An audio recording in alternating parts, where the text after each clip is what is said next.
This is the Waterloo battlefield about 200 miles northeast of Paris in what today is Belgium.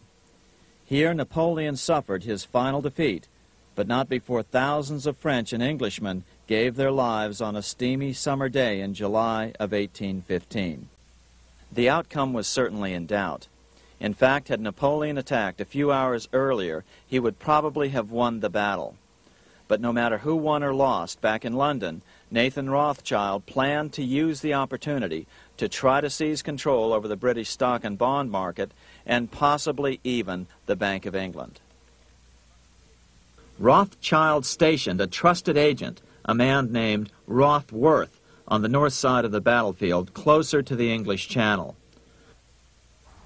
Once the battle had been decided, Rothworth took off for the Channel. He delivered the news to Nathan Rothschild a full 24 hours before Wellington's own courier. Rothschild hurried to the stock market and took up his usual position in front of an ancient pillar. All eyes were on him. The Rothschilds had a legendary communications network. If Wellington had been defeated and Napoleon was loose on the continent again, Britain's financial situation would become grave indeed.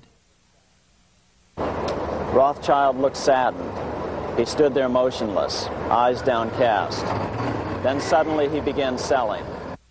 Other nervous investors saw that Rothschild was selling. It could only mean one thing. Napoleon must have won, Wellington must have lost. The market plummeted. Soon everyone was selling their consols, their British government bonds, and prices dropped sharply.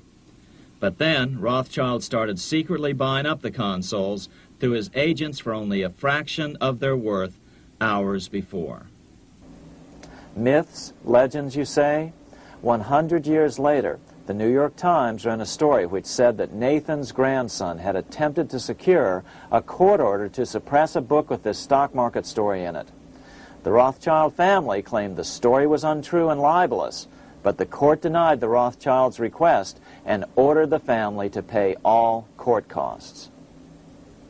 What's even more interesting about this story is that some authors claim that the day after the Battle of Waterloo, in a matter of hours, Nathan Rothschild came to dominate not only the bond market, but the Bank of England as well. Whether or not the Rothschild family seized control of the Bank of England, the first privately owned central bank in a major European nation and the wealthiest, one thing is certain. By the mid-1800s, the Rothschilds were the richest family in the world, bar none. They dominated the new government bond markets and branched into other banks and industrial concerns. In fact, the rest of the 19th century was known as the Age of the Rothschilds. Despite this overwhelming wealth, the family has generally cultivated an aura of invisibility. Although the family controls scores of industrial, commercial, mining, and tourist corporations, only a handful bear the Rothschild name. By the end of the 19th century, one expert estimated that the Rothschild family controlled half the wealth of the world. Whatever the extent of their vast wealth, it is reasonable to assume that their percentage of the world's wealth has increased since then. But since the turn of the century, the Rothschilds have cultivated the notion that their power has somehow waned even as their wealth increases. Just 1 year after Waterloo and Rothschild's alleged takeover of the Bank of England, the American Congress passed a bill permitting yet another privately owned central bank. This bank was called the Second Bank of the United States. Just as before, the primary stockholders remained a secret. But it is known that the largest block of shares, about 1/3 of the total, were sold to foreigners. As one observer put it, it is certainly no exaggeration to say that the Second Bank of the United States was rooted as deeply in Britain as it was in America. So, by 1816, some authors claim the Rothschilds had taken control over the Bank of England and backed a new, privately owned central bank in America as well. During the early 1900s, men like J.P. Morgan led the charge. One final panic would be necessary to focus the nation's attention on the supposed need for a central bank. The rationale was that only a central bank can prevent bank failures. Morgan was clearly the most powerful banker in America and a suspected agent for the Rothschilds. Morgan had helped finance John D. Rockefeller's Standard Oil empire. He had also helped finance the monopolies of Edward Harriman in railroads, of Andrew Carnegie in steel, and of others in numerous industries. But on top of that, J.P. Morgan's father, Junius Morgan, had been America's financial agent to the British. After his father's death, J.P. Morgan took on a British partner, Edward Grenfell, a longtime director of the Bank of England. By 1907, the year after Teddy Roosevelt's re-election, Morgan decided it was time to try for a central bank again. Using their combined financial muscle, Morgan and his friends were secretly able to crash the stock market. Thousands of small banks were vastly overextended. Some had reserves of less than 1% thanks to the fractional reserve principle. Within days, bank runs were commonplace across the nation. Now Morgan stepped into the public arena and offered to prop up the faltering American economy by supporting failing banks with money he manufactured out of nothing. It was an outrageous proposal, far worse than even fractional reserve banking, but Congress let him do it. His plan worked.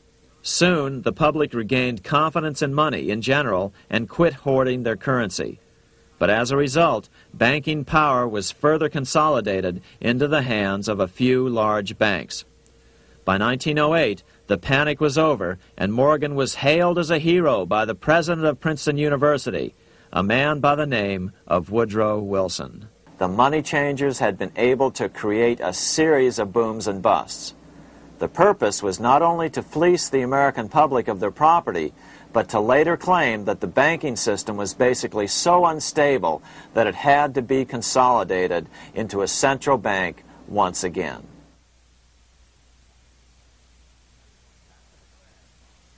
After the crash, Teddy Roosevelt, in response to the panic of 1907, signed into law a bill creating something called the National Monetary Commission.